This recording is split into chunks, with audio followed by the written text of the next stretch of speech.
My bad. So where the car now? Yeah, hi, baby daddy. Yo, why you looking like me? Coffee. So apparently we need to talk about Black English again.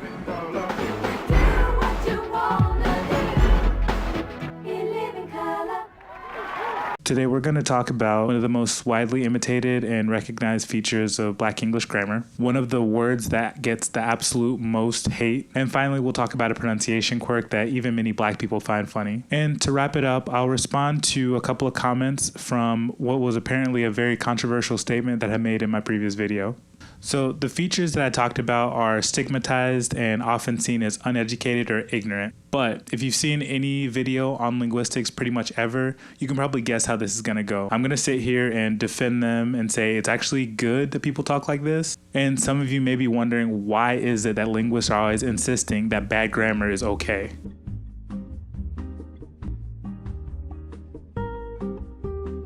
Well, to understand the linguist's perspective on language, you have to understand two concepts: descriptive rules and prescriptive rules, or what I like to think of as real rules and fake rules. Prescriptive or fake rules are basically ones that dictate how a language is supposed to be, and this may be to try and preserve some idea of linguistic purity, or it may be to try and make the language as logical or internally consistent as possible. But the thing is, language is inherently a system of completely arbitrary symbols. So while it feels like language should be able to be logical or illogical, those concepts just don't really apply. Even the idea of linguistic purity is super misguided because language is constantly changing. So it's gonna vary from place to place, between different groups of speakers, and throughout time. And deciding what the pure form of the language is ends up also being an arbitrary exercise in and of itself. That being said, as far as I can see, there are two main uses for prescriptive rules. They can serve to clarify things that might otherwise be ambiguous in contexts where clarity matters. Like, sometimes the way we speak naturally leads to ambiguity, and usually that's fine. In everyday life, the differences between poisonous, venomous, and toxic is pretty irrelevant, and so we sometimes use them interchangeably.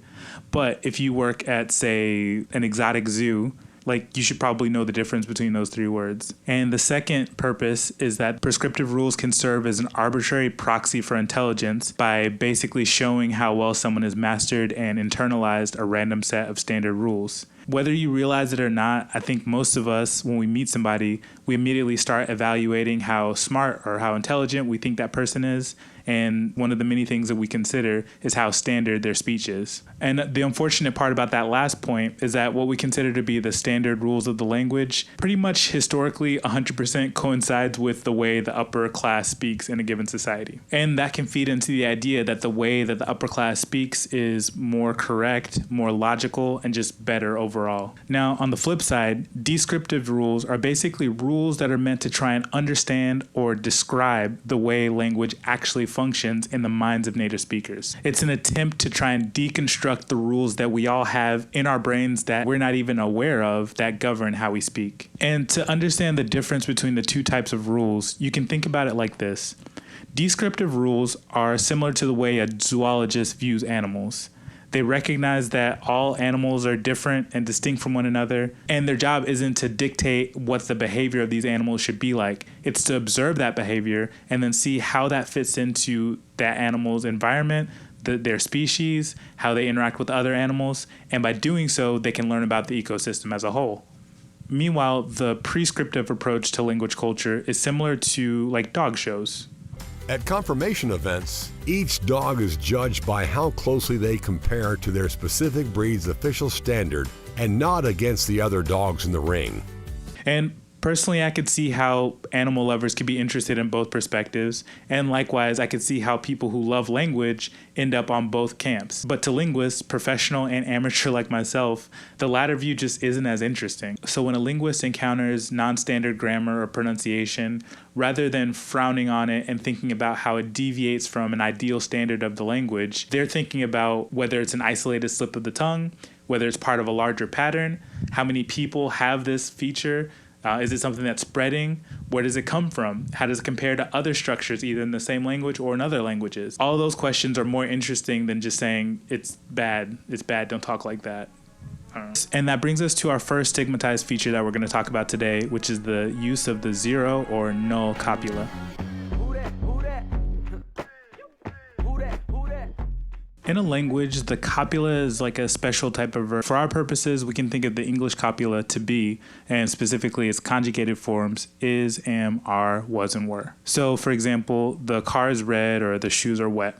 The verb in those sentences is the copula. And sentences that contain the copula in standard English can often drop it in Black English. So when a linguist hears a Black English speaker drop the copula in their sentence, what are they thinking about? Well, rather than thinking about how this deviates from some ideal standard of English that they might have in their head, they're interested in how it compares to other dialects and maybe even other languages. For example, Chinese and Russian, which also have an optional copula that they tend to just straight up like not use in present tense sentences. Or they might think about how it contrasts with languages like Spanish and Portuguese, for example, which have two copulas that they use in specific circumstances. And they might wonder what the patterns are for dropping the copula in Black English. Are there exceptions? Are there certain places where it tends to happen more often than not? Well, linguists have researched this topic and they found that generally the copula can be dropped in Black English in the same circumstances where it can be contracted in standard English, where you can form a contraction like your or he's. But interestingly, there's an exception, which is that in American Black English at least, the am tends to always stick around. So rather than getting dropped completely, it usually just contracts to I'm, just like in standard English, which is something people tend to miss when they imitate Black speech. For example, you a baby daddy? Yeah, hi, baby daddy. So a linguist might hypothesize that this grammatical variation is actually driven by a phonetic variation. In other words, the loss of S and R at the end of syllables, which is fairly common in Black English, has led to the dropping of those forms of the verb.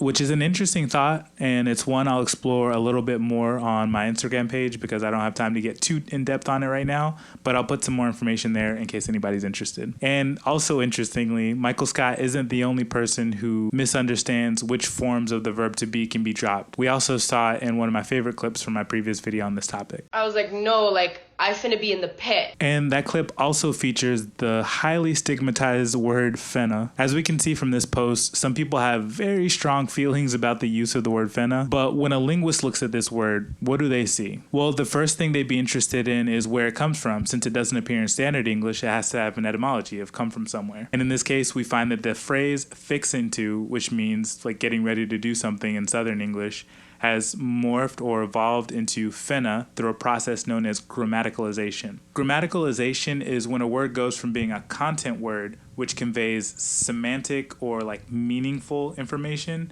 to being a grammatical word, which just carries grammatical information. Let me explain.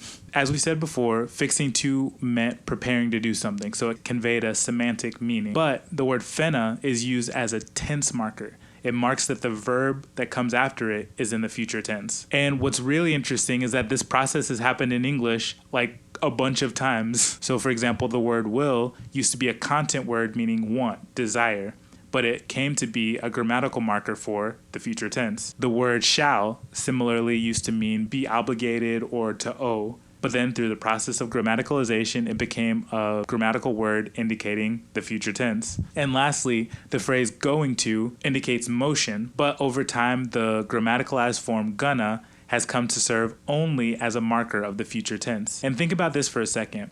We can say going to with the meaning of motion. For example, I'm going to the store, I'm going to Walmart, but you would never say I'm gonna the store, I'm gonna Walmart. That's because the grammaticalized form is reserved only for the purpose of marking the future tense. And so if your big pet peeve is when people say finna, that's fine, man. I'm not going to take that away from you. But just know that the processes that formed it are the exact same processes that have been operating in English since the Vikings were speaking. Strength is very important in terms of showing elements of strong strength. We playing Long Beach or Strong Beach, whichever one y'all want to call it. Yo, so white, you look like the little script in the middle of the street. It's I want my to be strong as hell. You talking about what? Now, hearing that, you may be thinking, okay, this is just plain wrong. How can I possibly defend this? And to be fair, when I was younger, when I first encountered people who spoke like this, it seemed super strange to me, and it's something that I definitely would have made fun of when I was a teenager. But now, like I said in the beginning, that's just not an interesting way of looking at things. What's interesting to me now is why this shift happens in the first place. Weirdly, while I did find some sources that talk about this variation, I wasn't able to find really any information that gave a concrete explanation or accounting for why it took place. But here's my theory. You'll notice that when you pronounce the sounds s, t, and r, your tongue is kind of in the same position for each of them. It's in the general area of your gums, like behind your teeth, your upper gums behind your teeth. That area is known as the alveolar ridge, and so those sounds are post-alveolar and alveolar. And languages kind of have this funny thing where sometimes they decide they don't like sounds being similar but not the same and near each other in a word. And one way of fixing that problem is changing one of the sounds so that they have a different place of articulation that makes them more distinct from the surrounding sounds. And like all linguistic processes, the fascinating part is that this all happens subconsciously. No one's deciding to make this change. So as an example, we can see the vulgar Latin word alma become alma. So the N and the M, which share the feature of nasalization, become dissimilated. The N turns into an L, alma.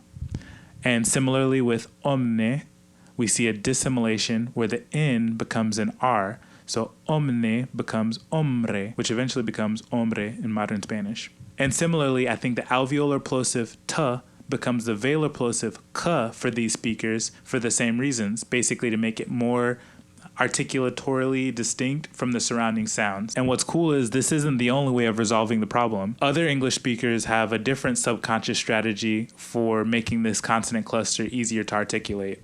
And then we start driving and I can see the street. Puzzling over a strange, distributed, extremely catastrophic... The Australian barbecue supreme. Elements of strong strength. As you increase a person's level of stress from not stressful to slightly stressful and then extremely stressful, its activity gets stronger and stronger. And subconscious strategy. But I'm for sure not a linguist, so I'd love to hear anyone else's opinion about this specific feature, the change from T to K in the consonant cluster STK, and what might be the cause of it. And lastly, I'd like to address a couple of the comments I received in my first video on Black English regarding the pronunciation of the word comfortable.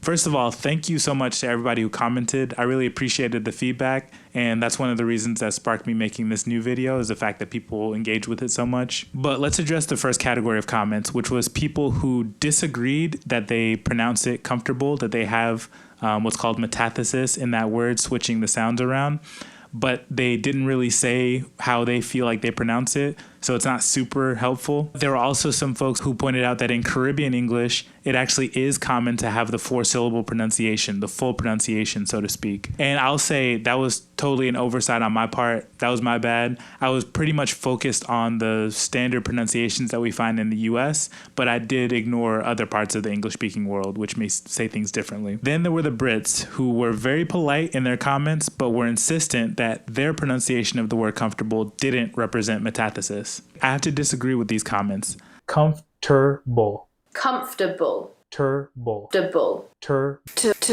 And lastly, my absolute favorite comment pointed out that you actually can hear some US speakers use the full 4-syllable pronunciation. And they even provided dictionary references, an IPA transcription, and video examples.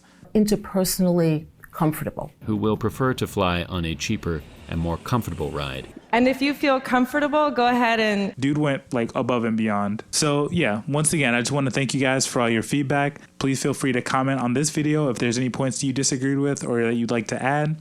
And don't forget to like and subscribe if you want to see more. Thanks for joining. My name is Daniel. I'll see you on the next one. If you feel comfortable, please close your eyes. And if you feel comfortable, go ahead and...